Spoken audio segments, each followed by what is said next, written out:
Right now, I am agonizingly dragging myself with the grind of reaching Master Rank 180, so that I can finally fight what's pretty much going to be the last of the risen monsters.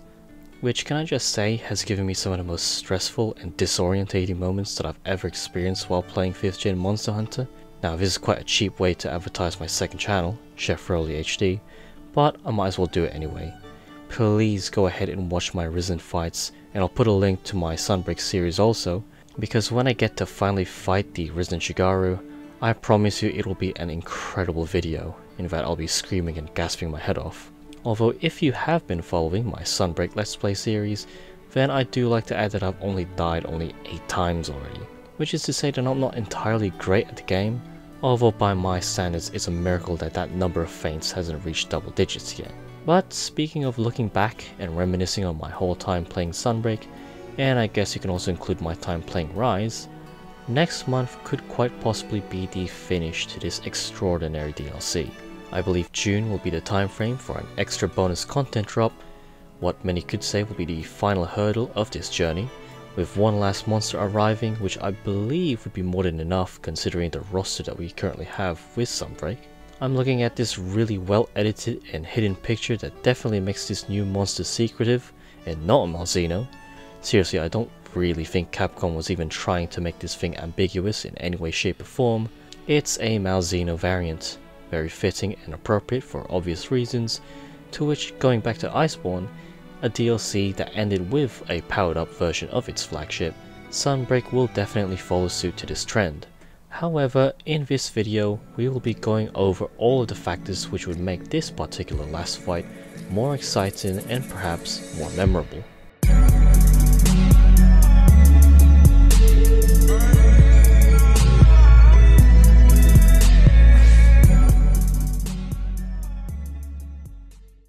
In 2020, Velkhana had the privilege to end her respective DLC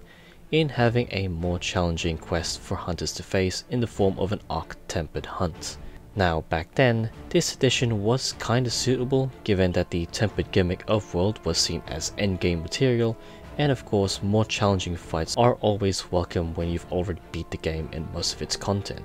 Although to be honest, thinking about it now, for what's supposed to be the last hurrah for Iceborne, that last quest kinda felt basic and hollow.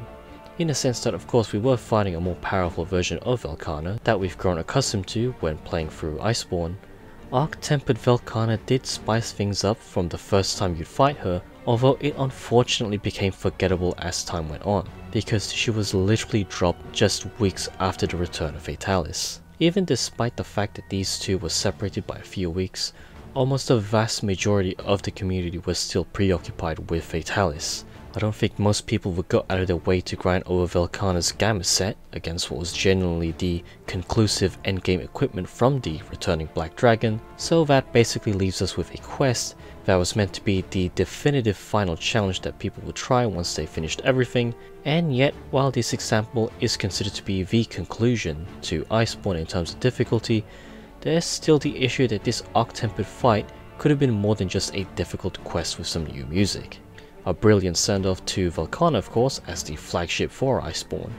but this Arch-tempered fight was incomparable to the more unforgettable Fatalis, in which the overwhelming majority of people in the community actually believe was the last thing you'd fight and not Arch-tempered Velkhana. So going back to this Malzeno Variant, I firmly believe that the forgettability of the Arch-tempered Velkhana could be resolved in this new monster. In the title update 5 reveal, we get a really quick cutscene of Furain, which is essentially an NPC that's had a connection with the Malzeno throughout the DLC storyline. So we already know that this variant has a lot more importance and relevance to the overarching story of Sunbreak, the initial big bad of Sunbreak getting one last screen time before it all ends.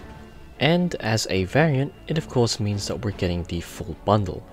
New weapons, new armor, and with how Sunbreak's been handling with these new monsters, a game-breaking armor skill that's probably going to destroy the Amatsu's Heaven Sent.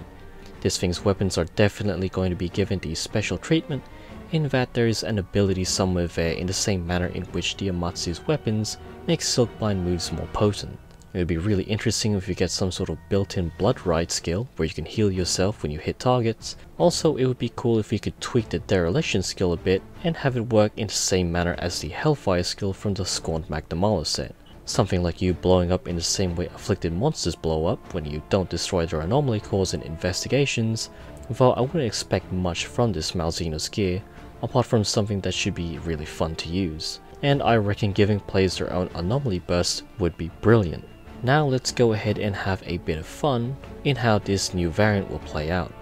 And if I could squint my eyes a little bit and look at this thing's chest and the lack of curers on it, then it could involve this Malzeno acting like an upgrade to the Curer Infection. This could flesh things out in the afflicted hierarchy. For example, you'd have your regular afflicted monsters, then you'd have the Risen Elders, and finally you'd get this new final form of the infection, whereby the red flying leeches are completely voided over the Malzeno, and that the Malzeno himself is the infection, the host if you will, which would probably make this variant the most dangerous thing when it comes to the whole topic of affliction, and it puts a nice little bow to finish off the afflicted story arc for the DLC. Difficulty is obviously going to be the main thing that's going to be prevalent with this thing, so I would guess that everything that we've witnessed from all the previous Risen Elder Dragons, from the high damage and the frequent use of one-hit moves that make each Risen fight more insane, would be applied for our new variant. And if you go even further, then this new monster could be utilized as some sort of early special investigation quest. You know how these special investigations are considered the last hurdle in fighting afflicted monsters? Well, you can't really fight the Malzeno in normal anomaly investigations for obvious reasons, so this could be a neat way to tie the Malzeno as the last afflicted obstacle in the game. Also, I'm literally not going to be able to reach level 300 in my research level in the near future given the pace that I play the game, so for me and some people included, I definitely consider this as a special investigation quest in some shape or form without having to grind for research level 300. To conclude this topic, with the way in which the Amatsu has been handled from the set pieces, the spectacle of his fight,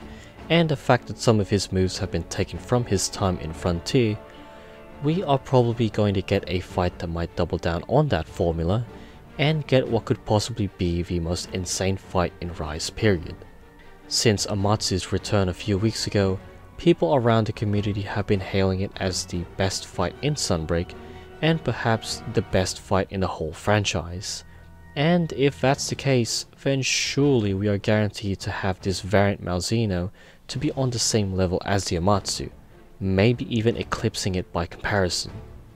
Though in any case, I will be there to witness it all next month when this new monster will debut.